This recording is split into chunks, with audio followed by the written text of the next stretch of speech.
তো এখন রাত 9টা এখনও বাজেনি।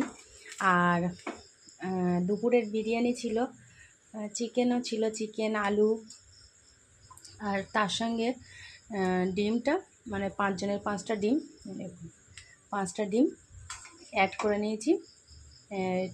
মানে দুপুরবেলা চিকেন বিরিয়ানি খাওয়া হয়েছে, এখন চিকেন এগ বিরিয়ানি খাওয়া হবে। কারণ এটা আমার শাশুড়ি সকালবেলায় বলেছিল যে এমনভাবে বিরিয়ানি করবে একটু বেশি করে, যেন রাত্রেও খেতে পারি। তো সেই জন্যই খাওয়া হচ্ছে। তা চিকেনটা কম আছে বলে একটু 5টা ডিম ওর সঙ্গে অ্যাড করে দিয়েছি। তো রাত্রেবেলা একটু ডিম দিয়েই বিরিয়ানিটা খাওয়া হবে।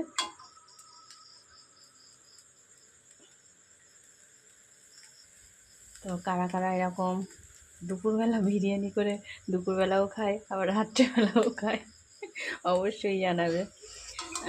আমার কিন্তু দুবার খেতে একদম ভালো লাগে না, কিন্তু আমি অল্প একটুখানি খাবো আর ডিমটা খাবো, আর কিছু খাওয়াবো না।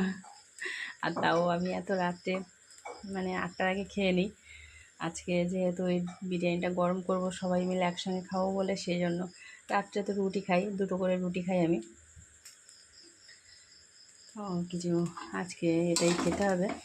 সন্ধ্যা থেকে কিছু খাইনি বলে অল্প, একদম অল্প 2 গাল মতো বিরিয়ানি খাবো আর একটা ডিমটা খাবো, চিকেন ফিকেন খাবো না। তো শুভরাত্রি সবাইকে।